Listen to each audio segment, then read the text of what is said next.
Hello everyone, welcome to visa square immigration YouTube channel. हमारे पास बहुत सारी ऐसी क्वेरीज आ रही हैं, बहुत सारे ऐसे स्टूडेंट्स हैं जो इन वर्क परमिट्स के नाम पे फ्रॉड का शिकार हो रहे हैं। आप इन चीजों से कैसे बच सकते हो, हम उसके बारे में भी डिस्कस करने वाले हैं। तो हम बहुत सारी ऐसी सीरीज बनाने वाले हैं, आप उन सीरीज को देख सकते हैं। साथ में ये भी है, मैं किसी को टारगेट नहीं कर रहा हूँ, एक्सेप्शंस आर ऑलवेज देयर। आज जिस वर्क वीजा के बारे में हम बात करने वाले हैं वो जो ऑस्ट्रेलिया के नाम पे चला हुआ है, सब क्लास 482। मेक श्योर कि आपको शुरू में कोई पैसा नहीं देगा, चाहे कनाडा है चाहे ऑस्ट्रेलिया है। 12th पास 10th पास इन लोगों के लिए वर्क परमिट है ही नहीं। दूसरी चीज, वो जो भी आपकी यहाँ प्रोफाइल दिखाते हैं वो सारी फ्रॉड होती है। मैं आपको भी सजेस्ट करूंगा, सबसे अच्छा ऑप्शन है स्टडी वीजा।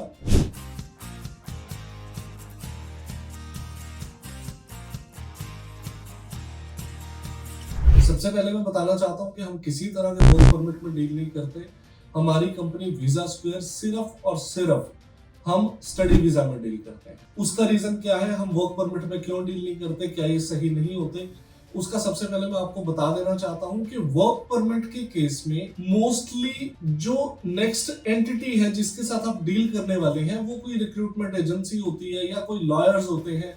वो बेसिकली कोई बड़ी एंटिटी नहीं होती। जैसे स्टडी वीजा में आप यूनिवर्सिटी के साथ डील कर रहे हो, आपने स्टडी वीजा की फाइल लगाई है, आपने पैसे पे किए हैं, आपकी ट्यूशन फीस गई है, आप देख सकते हो कि मेरी ट्यूशन फीस पे हुई है।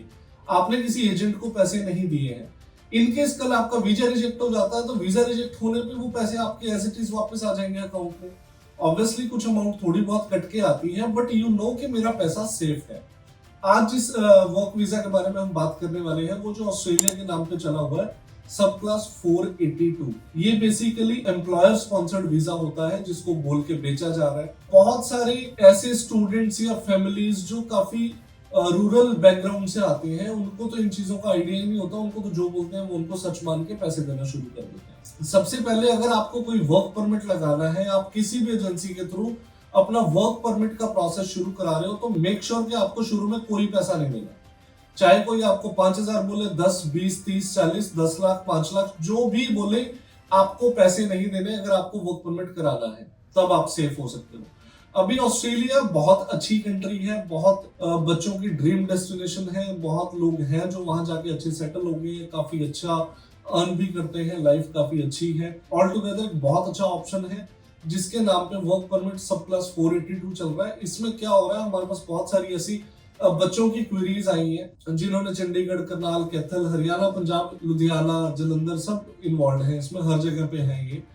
उनको बोला जा रहा है कि एम्प्लॉयर स्पॉन्सर्ड वर्क वीजा है जिसमें वहां का कोई एम्प्लॉयर आपको बेसिकली जॉब देने वाला है, उस स्किल सेट की जॉब देने वाला है जिसकी उस कंट्री को रिक्वायरमेंट है। कोई हेल्थ केयर की हो सकती है, पेट्रोलियम इंजीनियरिंग टाइप की जॉब्स हैं, या कोई भी ऐसी जॉब्स दिखा देंगे बेसिकली, और बोलेंगे कि आपको कोई एम्प्लॉयर बाहर से ये जॉब स्पॉन्सर करने वाला है, वो कोई लेटर आपको देगा। 70, 80, 90% लोग तो आपको ये बोल के आपको फेक स्पॉन्सरशिप भी दिखा देंगे, एडिट वेडिट करके वो दिखा देंगे और आपको बोलेंगे कि हमें इनिशियली पे करना है 1,00,000, 2,00,000, 3,00,000, और आपसे वो पैसे ले लेंगे। उसके बाद उसका होता कुछ नहीं है। 95% केसेस में बच्चों को सिर्फ ये होप होती है कि हाँ जी हम चले जाएंगे, बट वो उसका एक होमवर्क नहीं करते कि मुझे किस कैटेगरी में डाल रहे हैं, क्या मेरे फर्स्ट डॉक्यूमेंट लगा रहे हैं, एडिट करके लगा रहे हैं, डॉक्यूमेंट्स फेक हैं। और उस केस में आपसे पहले इनिशियली पेमेंट ले लेंगे, फिर आप चक्कर लगाते रहेंगे, आपको बोलोगे आपको कोई रिजल्ट ही नहीं आ रहा, एम्बेसी आपको लेट करिए। ऐसे टाइप के बहुत सारे एजेंट्स हैं मार्केट में जो लोगों को पागल बना रहे हैं। फिर वो लोग 2, 4, 6 महीने, 1 साल तक ट्राई करते रहते हैं, उसके बाद उनकी टाइम की वेस्टेज, पैसे की वेस्टेज। इसमें बोलते हैं कि एम्प्लॉयर आपको वहां से जॉब देगा, स्पॉन्सरशिप देगा, फिर आपका वर्क परमिट लगेगा, आपको वहां जाके स्पॉन्सर है जो एम्प्लॉयर है उसको आपको वीकली बेसिस पे 200, 400, 500, 600 डॉलर्स पे करते रहना है कि वो उसकी फीस है। और आप काम कहाँ करोगे, काम की जॉब आपको खुद ढूंढनी पड़ेगी। आप खुद जॉब ढूंढने वाले हो, पहले तो आप लीगली वो जॉब ढूंढ नहीं सकते, क्योंकि आप एम्बेसी को तो ये बोल के आए हो ना कि मेरे पास ऑलरेडी जॉब है, कोई एम्प्लॉयर मुझे जॉब दे रहा है, तो आप वहां जाके जॉब कैसे करने वाले हो? क्योंकि आपका जो भी आईडी कार्ड होता है, जो आपका टैक्स नंबर के लिए जो कार्ड यूज होता है टैक्सेशन के लिए, उस पे तो आप ऑलरेडी शो हो रहे हो कि आप ऑलरेडी वर्किंग हो और इस एम्प्लॉयर के अंडर वर्किंग हो। तो आप कैश पे काम करोगे, आप कभी भी पकड़े जाओगे और फिर आपको डिपोर्ट कर दिया जाएगा। दूसरा, मैं उनको तो पहले ही सबसे पहले एलिजिबिलिटी क्राइटेरिया बता दूं, जो लोग 12th पास हैं एज होगी या उनकी जितनी भी एज है, चाहे गैप है चाहे नहीं है, वो लोग तो किसी भी कंट्री का वर्क परमिट अप्लाई ना करें, क्योंकि कल आपको ना वहां पीआर मिलनी है और यही वर्क परमिट आप एक्सटेंड करते रहोगे, जितने पैसे कमाओगे उतने लगाते रहोगे, बेसिकली आप टोटली स्टक हो जाओगे और आपको वापस आना पड़ेगा। चाहे कनाडा है चाहे ऑस्ट्रेलिया है, 12th पास 10th पास इन लोगों के लिए वर्क परमिट है ही नहीं। अगर कोई बैचलर है जाता है वर्क परमिट पे जेन्युइन, पहले तो 95% तो फ्रॉड ही है। अगर 5% कहीं आप अच्छी जगह से करा भी रहे हो और आपको वर्क परमिट मिल जाता है, तो आप अगर 12th हो तो आपकी पीआर नहीं होती। ऑस्ट्रेलिया की बात कर रहे थे, ऑस्ट्रेलिया में फिर आपको बोलेंगे कि वो रिक्रूटर को आपको पे करना है, आप वहां फिर कैश पे काम करोगे, ये सब फ्रॉड है। आपसे पहले पैसे 1 लाख 2 लाख 3 लाख 4 लाख इन सब बातों में ले लेंगे। 90-95% केसेस में तो आपका कभी वो रिजल्ट ही नहीं आ रहा, आपको बोल देंगे कि आपका रिजल्ट नहीं आ रहा जी, हमने तो अप्लाई कर रखा है। दूसरी चीज, वो जो भी आपकी यहाँ प्रोफाइल दिखाते हैं वो सारी फ्रॉड होती है। आप वर्क परमिट अगर अप्लाई करना भी चाहते हो, आपको लग रहा है कि जेन्युइन है, प्रॉमिस भी कर रहा है कि 100% आपका वीजा आएगा, तो आप उनको बोलो कि कोई बात नहीं, हमसे थोड़ा एक्स्ट्रा आप पैसा ले लो, बट वीजा के बाद ले लो जब हम चले जाते हैं। उस केस में आपको रियलिटी क्लियर हो जाएगी कि वो लोग ही डाउटफुल हैं, उन लोगों ने भी ये ऐसा कोई सही वीजा लगाना ही नहीं है।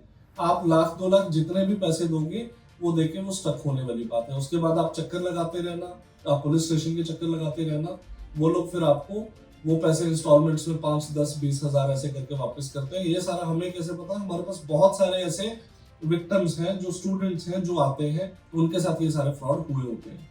तो 95% ये फेक है। वर्क परमिट अगर आप लेते हो तो वर्क परमिट में आपको कोई पैसा पहले नहीं देना चाहिए। अगर आपका नुकसान होगा तो वो टाइम का ही होगा। हम सिर्फ स्टडी वीजा को प्रमोट करते हैं, क्योंकि स्टडी वीजा में आप कोई भी पेमेंट कर रहे हो, आप चेक कर सकते हो, इंटरनेट है, यूट्यूब है, आपको आइडिया है कि इतनी फीस है, ये वाला प्रोग्राम है, इस यूनिवर्सिटी की फीस है, and you will be directly paying to the university for that programme. ऐसा नहीं है कि आपने किसी एजेंट को वो पैसे दे दिए। हम तो इस चीज में कभी डील ही नहीं करते। जो आपकी फीसेस है, you will be directly paying to the university, to the embassy, और अगर कोई डॉक्यूमेंट्स है, पोस्टेशन होना है, कुछ भी होना है, you will be directly paying to them. Not even a single penny comes to our account. ये हमारा सिंपल रूल है। आप कभी भी ये ट्राई कर सकते हो, फोन करके बात कर सकते हो। हम वर्क परमिट्स में डील नहीं करते। मैं आपको भी सजेस्ट करूंगा, सबसे अच्छा ऑप्शन है स्टडी वीजा। इसमें प्रॉब्लम यहाँ आती है, जो ये एजेंट्स हैं आपकी डेस्परेशन का फायदा उठाते हैं। आपको लगता है बड़ा सस्ता मिल रहा है, लाख रुपए में मैं चला जाऊंगा, मैं 2 लाख में, मैं 5 लाख में चला जाऊंगा। एक बार आपको सोचने की जरूरत है, जो स्टूडेंट वीजा पे 20-20, 25, 30 लाख रुपए तक की फीसें पे करके जो स्टूडेंट जाते हैं, वो बेवकूफ नहीं है। एक सबसे अच्छा वे आउट अगर आपको बाहर जाके सेटल होना है तो वो स्टडी वीजा ही है, वर्क परमिट नहीं है। अगर वर्क परमिट होते हैं, जेन्युइन होते हैं, उनके बहुत सारे चार्ज करते हैं, और ये एजेंट्स बेसिकली इनके पास कोई लाइसेंस भी नहीं होता आपको ये वर्क परमिट अप्लाई करने का। ये इधर उधर किसी एजेंसी के थ्रू, 2-2, 3-3 एजेंट्स के थ्रू आगे फाइलें होती हैं, और आप स्टक होते हो, आपको कोई रिजल्ट मिलता ही नहीं। आप इस लालच में ना आए कि लाख 2 लाख 3 लाख रुपए में ये हमें भेज देंगे और हम चले जाएंगे और वहां जाके बहुत अच्छा कमाएंगे। ये सारी चीजें आपकी डेस्परेशन का फायदा उठा के आपसे ये पैसे मांगे जाते हैं। आपको बोल देंगे इनका वीजा आया, उनका आया है, वो सब फेक है। वो इतना क्रिएट करना उनके लिए बड़ी बात नहीं है। तो मैं तो यही सजेशन आपको देता हूं कि आप स्टडी वीजा को चूज करें।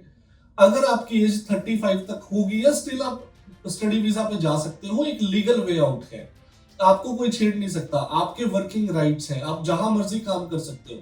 बहुत सारी कंट्रीज में तो ये वर्क वीजा पे ऐसे भेज देते हैं कि वहां जाके आपके पासपोर्ट ले लेते हैं, आपको उतनी सैलरी जितनी बोली होती है वो पे नहीं होती। तो बहुत सारे इसमें फ्रॉड के चांसेस मोस्टली ज्यादा ही रहते हैं। इसीलिए हम वर्क परमिट को अवॉइड करते हैं, और सेम रिक्वेस्ट आपसे करते हैं कि वर्क परमिट को प्लीज अवॉइड करो। स्टडी वीजा अगर आप अप्लाई करना चाहते हो तो हमारी टीम को कांटेक्ट कर सकते हो। अगर आप एलिजिबल हो तो हम बता देंगे कि आपका वीजा आना है या नहीं आना है, और आपने हमें, हमारी कोई बहुत मिनिमम सी फीस होती है, वो फीस आफ्टर वीजा ही आपने पे करनी होती है, हमें पहले कुछ पे नहीं करना होता। प्लस हम उन बच्चों को ज्यादा प्रेफरेंस देते हैं जो अपना होमवर्क करके आते हैं, जिनको एग्जैक्ट नॉलेज होती है, जिनको प्रोसेस का पता होता है कि एग्जैक्टली उनके केस के साथ होने क्या वाला है और क्या प्रोसेस रहने वाला है, कितना टाइम लगेगा, और ट्रांसपेरेंसी के साथ चलते हैं। तो अगर आप अपने स्टडी वीजा के रिगार्डिंग कोई इन्फॉर्मेशन चाहते हो, हमें कॉल कर सकते हो। वर्क परमिट के केस में तो आपको यही बात ध्यान रखनी है, आपको पैसे कहीं नहीं फंसाने हैं, ज्यादा से ज्यादा आपका टाइम वेस्ट होने वाला है। सब क्लास 482 ऑस्ट्रेलिया जो इंडियन मार्केट में अभी है, वो मैं सीधा बोल रहा हूँ कि 90-95% फेक है। आपसे पैसे लेने का वो काम चल रहा है, कोई एम्प्लॉयर नहीं है, कोई कुछ नहीं है, वो सब कुछ एडिटेड और सब कुछ लगाते हैं। एट द एंड आपको कुछ नहीं मिलना उस केस में। Thank you so much for your time. Keep watching visa square immigration YouTube channel. Thank you so much.